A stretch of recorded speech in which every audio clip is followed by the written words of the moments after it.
Écoutez, Fondation de l'Hôpital du Sacré-Cœur, depuis 42 ans, supporte les projets de développement, projets stratégiques de l'Hôpital du Sacré-Cœur de Montréal.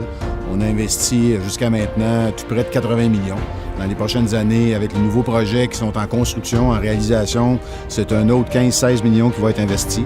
Et puis, on s'occupe autant de grands projets qu'on a à cœur le quotidien des patients et du personnel.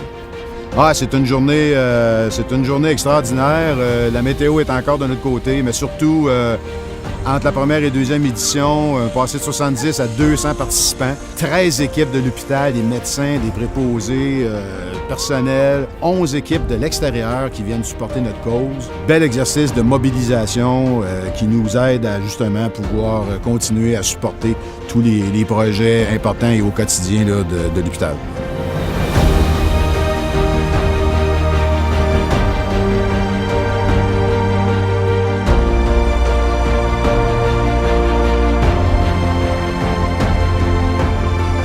J'ai eu la chance de participer dès le lancement de ce défi, d'être avec les gens du début pour ce qui est des suivis, pour jaser avec eux, voir un peu c'est quoi leurs besoins, leurs attentes pour le beau défi, pour la préparation qu'il y avait à faire. Les entraînements, ça c'était super le fun aussi.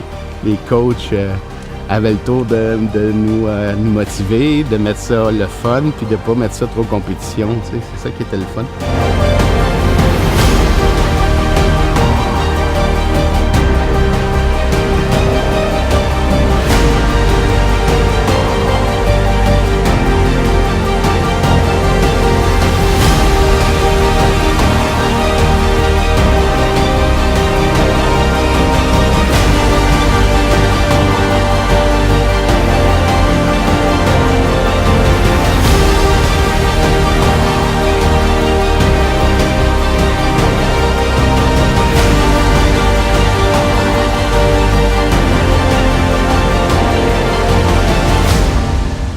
Louis-Philippe, dans un premier temps, j'aimerais ça que tu m'expliques pourquoi et comment tu en es venu à participer à cette journée aujourd'hui.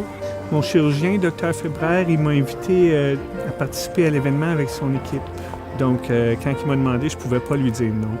Les gens de l'hôpital Sacré-Cœur, ils m'ont sauvé la vie. Nous autres, notre famille, on faisait ça pour mon père. Pour remercier tous les départements de Sacré-Cœur où ce qui a passé jusqu'à son décès, là. Cardiologie, soins intensifs, palliatifs. Pendant mon hospitalisation, j'ai connu des gens qui pleuraient dans la nuit ou qui souffraient ou qui avaient moins d'amis qui pensaient. Moi, mes chums, là, ils ont tout donné. Ils ont toujours été là. Je suis surtout très reconnaissant d'avoir une fille et des amis si merveilleux. Fait que pour moi, monter la montagne, c'est leur dire merci. Tu sais, on tripe ensemble. Il faut vraiment que je dise merci aux donateurs qui font preuve d'empathie, puis d'encouragement, puis de générosité. Puis merci aux professionnels de l'hôpital Sacré-Cœur qui ont des travails difficiles. Ils ont été là. Tu sais, pour moi, c'est une victoire pour tout le monde.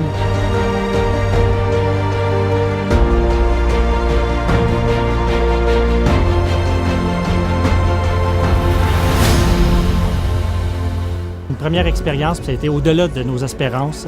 On a fait 41 montées. On faisait nos stats tantôt, 91 km. La majorité des gens ont fait plus que 10 km. Des gens qui, il y a 6 mois, avaient à peine de misère, étaient capables de courir 1 kilomètre. Le défi Sacré-Cœur, ça a été un défi incroyable. On a eu du plaisir, on a eu des sourires, on a eu des gens de bonne humeur, des gens qui ont participé. Aujourd'hui, je veux dire... tout le monde a été exceptionnel. Ce qui s'est passé dans la montagne, c'était simplement magique. J'étais avec des gens phénoménaux qui m'ont entouré, qui se sont dépassés eux aussi. Puis on a trippé. Ouais, c'est vraiment cool. Je suis très content. Je suis tellement fier de mon équipe, de voir leur fierté aujourd'hui de ce qu'ils ont accompli. Bravo. J'ai accompagné certaines personnes durant les montées qui croyaient que c'était pas possible pour eux, qui s'étaient imposé des limites, leurs propres limites. J'ai adoré l'expérience, puis je pense que mon équipe aussi. Le fait de jumeler l'activité physique, se remettre en forme, travailler en équipe, puis en plus relier à une bonne cause, L'hôpital Sacré-Cœur est directement lié dans notre communauté chez Proden, donc il est près de nous. Donc d'avoir le sentiment de redonner aussi aux gens autour de nous, n'importe quand.